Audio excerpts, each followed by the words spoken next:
ازيكم حبايبي؟ عاملين ايه؟ يا رب تكونوا بخير ان شاء الله. النهارده مش هنطبخ، هنعمل حاجه كده بسيطه. تنظيف البوتاجاز من الطبيخ. انا بس مخليه زي ما انتم شايفين كده عشان اعمل لكم الحلقه دي. اما في العادي احنا بننظف اول باول طول ما احنا واقفين.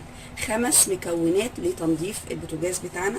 هنشوفه بالمنظر اللي انتم شايفينه ده اهو، وهنشوف اهو العين بتاعتنا بالشكل اللي انتم شايفينه ده اهو. بصوا عامله ازاي.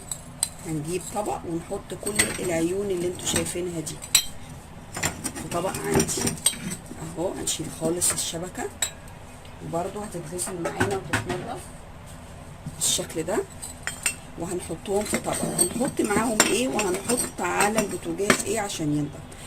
اول مكون كربوناتو، هم 5 كربوناتو تحفظوهم.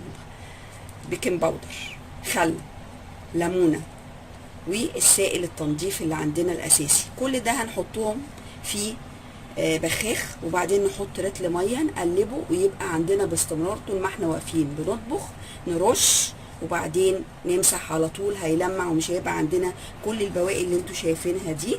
انا بس سايباها عشان اعمل لكم الحلقه اللي انتوا شايفينها. هنسيبها من بالليل مثلا، نحط الحاجات بتاعتنا دي من بالليل. هو الحقيقه بتقعد من 5 ل10 دقايق الحاجات دي عشان تنضف، بس احنا عشان نخلص يبقى من بالليل نسيب الحاجه عندنا في الطبق، الصبح نقوم لها زي الفل.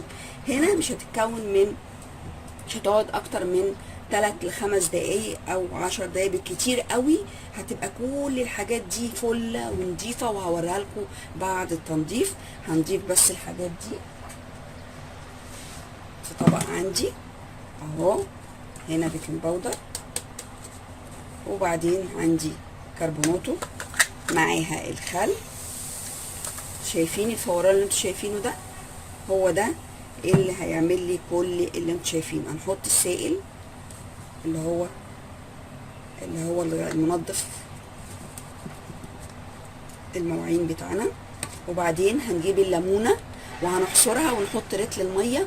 ويا ريت ما نرميش قشر الليمون، لاني هقول لكم هنعمل ايه دلوقتي. وهو خام لسه ما ضفتش عليه الميه خالص. هبتدي عشان عندي انا طبعا المنظر اللي انتوا شايفينه ده، فعايزه الحاجه تبقى خام زي ما هي من غير اي ميه خالص سائل. هنبتدي نعمل كده، وهنسيبه من 5 ل10 دقايق.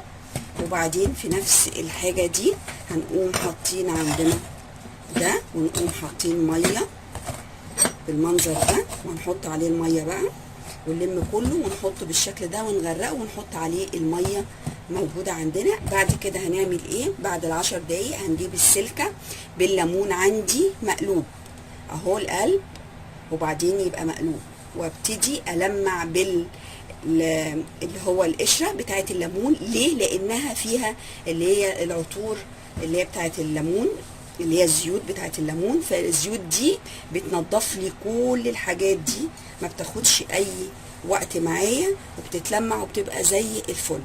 وطبعا الفيديو ان شاء الله لو عجبكم يا ريت تشيروه كله يستفاد منه ان شاء الله. واشوفكم في فيديو تاني ان شاء الله، وهوريكم ازاي هينضف باذن الله.